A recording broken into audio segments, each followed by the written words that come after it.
Everyone, this is Vikas many. आप देख रहे हैं ओएनएस स्टडी सर्कल। आज की इस वीडियो का टॉपिक है financial accounting BCom first year chapter 5, जिसमें हम समझेंगे कि मीनिंग और फीचर्स क्या होते हैं आईएफआरएस के, क्यों इसकी नीड हुई, इससे क्या बेनिफिट होते हैं। एक इम्पोर्टेंट नोट जो हमें पता होना चाहिए आईएफआरएस की केस में, प्रोसीजर क्या होता है और क्या डिफरेंस होता है इंडियस और एएस में। तो ये सभी पॉइंट्स इस वीडियो में कवर करेंगे। So let's start the video. सबसे पहले समझते हैं कि आईएफआरएस होता क्या है और क्या इसके फीचर हैं। आईएफआरएस इसकी फुल फॉर्म होती है इंटरनेशनल फाइनेंशियल रिपोर्टिंग स्टैंडर्ड, और इसका मतलब है कि ये ऐसे स्टैंडर्ड्स हैं जिसको ग्लोबली ऑल ओवर वर्ल्ड में एक्सेप्ट किया गया है कि अगर आपने ये स्टैंडर्ड्स फॉलो किए गए हैं तो आपने जो फाइनेंशियल स्टेटमेंट बनाई है वो सही है। हर कोई आपकी स्टेटमेंट पर ट्रस्ट कर सकता है। और इसे बनाता कौन है? इसे बनाता है आईएएसबी और आईएएससी। आईएएसबी की फुल फॉर्म है international accounting standard board, IASC international accounting standard committee. ये मिलकर इसे बनाते हैं। और इसमें बेसिकली क्या बताया जाता है कि जो बिजनेस की डिफरेंट डिफरेंट ट्रांजेक्शन्स हैं, जो भी बिजनेस में ट्रांजेक्शन्स होती हैं, सेल की, परचेज की, उसको किस तरह से आप रिपोर्ट करेंगे। और इससे क्या होता है कि जब ग्लोबली आपकी प्रेजेंटेशन पर ट्रस्ट किया जाता है फाइनेंशियल स्टेटमेंट पर, तो इससे क्या होता है, इंटरनेशनल कंपैरिजन जो है वो बहुत इजीली पॉसिबल हो जाता है। क्योंकि ऑल ओवर वर्ल्ड एक्सेप्ट किया गया है तो एक स्टेटमेंट को दूसरी स्टेटमेंट से ऑल ओवर वर्ल्ड आप इजीली कंपेयर कर सकते हैं। अब समझते हैं इसके कुछ फीचर, कुछ इंपॉर्टेंट एलिमेंट। सबसे पहले इसमें क्लियर, सिंपल और इजी टू अंडरस्टैंड मेथड्स होते हैं। इसके लिए बहुत ज्यादा इसमें कॉम्प्लेक्स डिटेल नहीं होती, इसको समझना बहुत इजी होता है। क्रिस्टल क्लियर इसमें डेफिनेशन होती है और आप उसको इजीली समझ के अप्लाई कर सकते हैं। अगर बात करें फिक्स्ड एसेट की, फिक्स्ड एसेट की हिस्टोरिकल कॉस्ट कॉन्सेप्ट पर यह वर्क नहीं करता, ये वर्क करता है करंट कॉस्ट सिस्टम पर। इसका मतलब क्या है? इसका मतलब है कि बार बार इसमें एसेट की रिवैल्यूएशन होती है। देखा जाता है कि आज अगर उस एसेट को आप मार्केट में बेचेंगे तो कितना अमाउंट मिलेगा, उसी के हिसाब से आप एसेट की रिवैल्यूएशन करके उसकी वैल्यू अपनी बुक्स में शो करेंगे। ऐसा नहीं है हिस्टोरिकल कॉस्ट कॉन्सेप्ट पे जितने टाइम पर आप परचेस कर रहे थे उसी वैल्यू को आप शो करते रहेंगे, इसमें ये कॉन्सेप्ट नहीं होता। आईएफआरएस में एसेट, लायबिलिटी, रेवेन्यू, एक्सपेंसेस को फंक्शनल करेंसी में रिपोर्ट किया जाता है, लोकल करेंसी में नहीं। इसका मतलब क्या है? फॉर एग्जांपल, एक बिजनेस है, यूएस में ऑपरेट कर रहे हैं आप, और आपका जो मेन ऑफिस है जहां से आप ऑपरेट कर रहे हैं वो आपका है फॉर एग्जांपल यूके में, पर आप ऑपरेट कर रहे हैं यूएस में, आपका बिजनेस फंक्शन कर रहा है यूएस में, तो आप यूएस की करेंसी में रिपोर्ट करेंगे, यूके की करेंसी में नहीं। तो इससे क्या होगा, जो यूएस के नॉर्म्स है वो आप इजीली फॉलो कर पाएंगे, आपको डबल डबल रिपोर्टिंग नहीं करनी पड़ेगी। और जैसा हमने बात करी थी, हिस्टोरिकल कॉस्ट कॉन्सेप्ट पे वर्क नहीं करता ये, इसलिए इसमें एसेट की जो यूजफुल लाइफ है उसको बार बार रीअसेस करते हैं, देखते हैं कि एसेट की अब जो लाइफ है वो एक्चुअल में कितनी है और मार्केट में करंट लेवल पर उसकी वैल्यू कितनी है। और इसमें कंपोनेंट अकाउंटिंग होती है।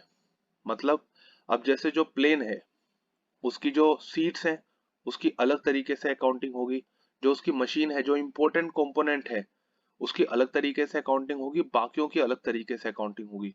तो यहाँ एक पर्टिकुलर एसेट को as a whole account depreciation उस पर चार्ज नहीं होता, अलग अलग कंपोनेंट होते हैं और हर एक कंपोनेंट की लाइफ डिसाइड की जाती है और उस पर डेप्रिसिएशन चार्ज करके इस तरीके से आप अकाउंटिंग करते हैं। तो ये तो बात हो गई मीनिंग और फीचर्स ऑफ आईएफआरएस के बारे में। अब समझते हैं कि आईएफआरएस की जरूरत क्यों पड़ी हमें। मीनवाइल मैं आपसे रिक्वेस्ट करना चाहूंगा, अगर आपको हमारा एफर्ट्स पसंद आ रहे हैं तो इस वीडियो को लाइक और शेयर जरूर करें और हमें मोटिवेट करें इस चैनल को सब्सक्राइब करके। आईएफआरएस की क्यों जरूरत पड़ी? देखिए, फाइनेंशियल स्टेटमेंट जिसमें कवर होता है profit and loss, balance sheet और कैश फ्लो। अगर आपको लगे कि ये फाइनेंशियल स्टेटमेंट सही है या गलत है, आपको इसमें डाउट हो, तो क्या आप उस पर रिलाई कर सकते हैं उस इंफॉर्मेशन पे? नहीं। क्या वो आपके काम की होगी, रेलिवेंट होगी? नहीं। क्या आप उसको कंपेयर कर पाएंगे? एक कंट्री ने किसी और तरीके से प्रेजेंटेशन कर रही है, दूसरी कंट्री किसी और तरीके से प्रेजेंटेशन कर रही है, क्या आप उसको कंपेयर कर पाएंगे? द आंसर इज नहीं। तो एज अ इन्वेस्टर अगर आप इंटरनेशनल मार्केट में इन्वेस्ट करना चाह रहे हैं तो आपको बहुत दिक्कत आएगी, क्योंकि हर कंपनी अपने अकाउंटिंग रूल्स फॉलो कर रही है।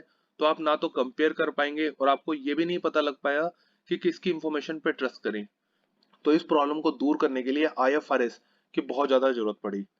जिससे सभी को एक कॉमन प्लेटफॉर्म पे लाया जाए इंटरनेशनल फाइनेंशियल रिपोर्टिंग स्टैंडर्ड्स के थ्रू, कि अगर कोई इस स्टैंडर्ड्स को फॉलो करता है तो दैट मीन्स इस रिपोर्टिंग पर ट्रस्ट किया जा सकता है। तो इसमें ट्रू और प्रॉपर वैल्यूएशन होती है।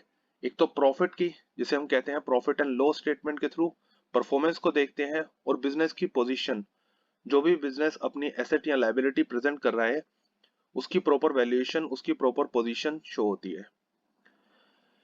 एक्चुअली इसकी नीड क्यों पड़ी? जैसे ग्लोबलाइजेशन में जो फॉरेन कैपिटल है, जो फॉरेन इन्वेस्टमेंट है, उसको एनकरेज करने के लिए। फॉरेन इन्वेस्टमेंट तब तक एनकरेज नहीं हो सकती जब तक आप एक कॉमन प्लेटफॉर्म पर नहीं है। हर कंट्री अपना अलग अलग रूल्स फॉलो करेगी, तब तक फॉरेन इन्वेस्टमेंट जो है वो एनकरेज नहीं कर पाएगी। तो इसलिए बहुत सारी कंट्रीज को जरूरत पड़ी कि वो स्विच करे आईएफआरएस में, क्योंकि इसमें हेल्प मिलती है इन्वेस्टर को डिसाइड करने में कि कहाँ उसे इन्वेस्ट करना है, कहाँ नहीं। अगर आप एक्सपोर्ट या इंपोर्ट करना चाहते हैं तो सप्लाई करनी है गुड्स की क्रेडिट में या नहीं करनी, लोन देना है किसी को या नहीं देना, तो ये सारे डिसीजंस लेने में इंटरनेशनल लेवल में बहुत इजी होता है अगर एक कॉमन प्लेटफॉर्म, जिसे हम कहते हैं आईएफआरएस, को आप यूज करते हैं।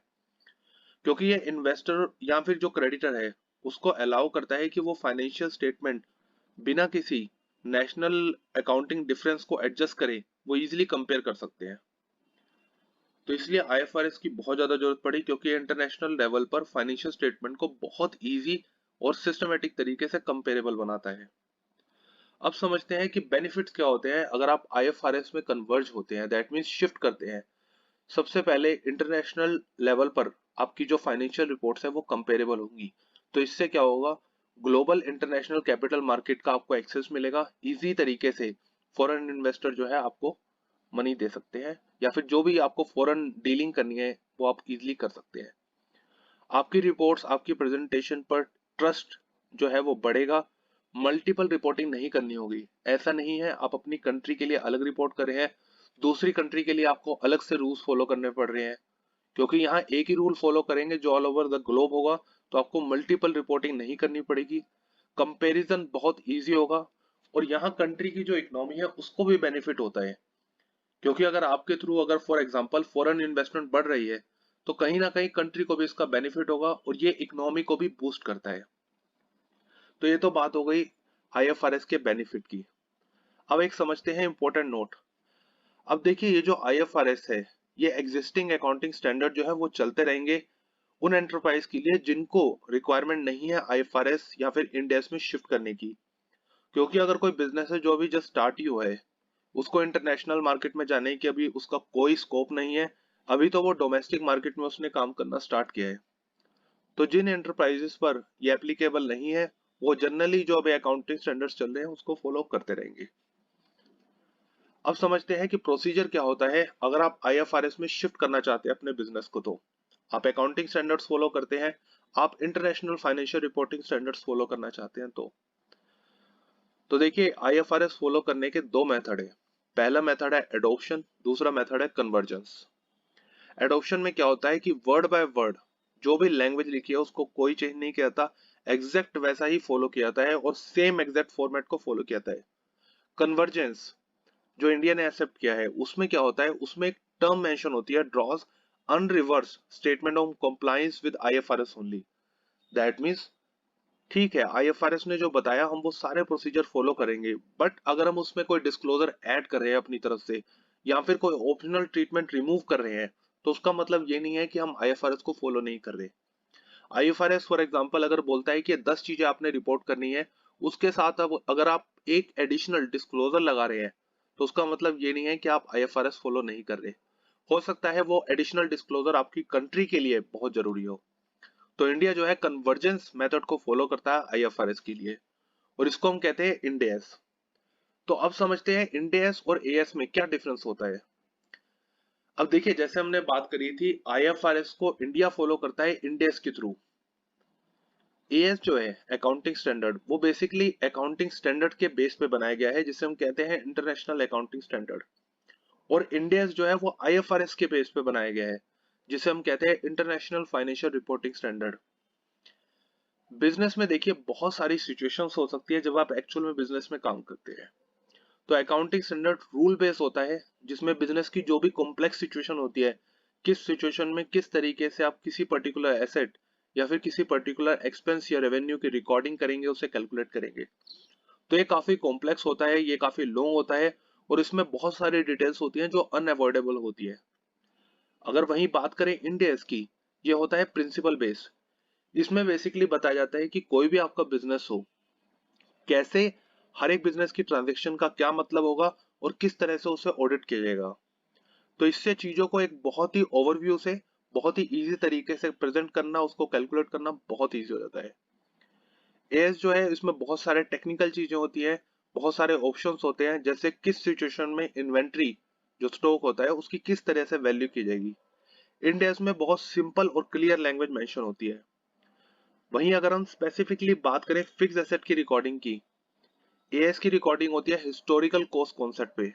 फिक्स एसेट फॉर एग्जांपल आपने परचेज करी थी एक एसेट 10 लाख की, आप उस पर हर साल डेप्रिसिएशन चार्ज कर रहे हैं 10%, तो वो 10 लाख ही रिकॉर्ड होगा। बट ऐसा नहीं होता इंडेस के केस में। इंडेस में क्या होता है कि वो देखता है कि आज इस एसेट को हम करंट मार्केट में बेचने जाएं तो कितने में बिकेगी।